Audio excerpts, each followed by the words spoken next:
Okay, mga ka-association sa electrical, tingnan nyo po yung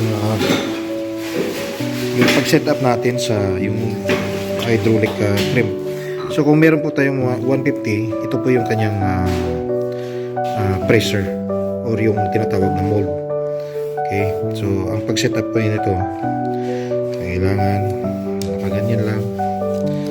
Okay, so tiyakin na parehas ito. Okay, tapos papasok na lang yung lock.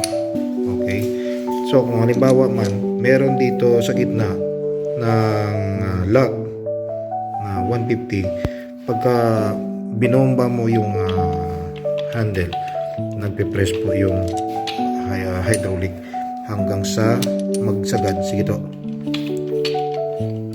Ayun. So nakikita nyo, lumalapit ng lumalapit. Off muna. Yan, para ang bomba niya naka-off position na ba tayo? O, yan yung off position. Okay. So, pagpasok, makikita muna. Okay. Sige. Ayun na. O, yun. Makikita nyo. Tumutulak siya. Bumomba siya.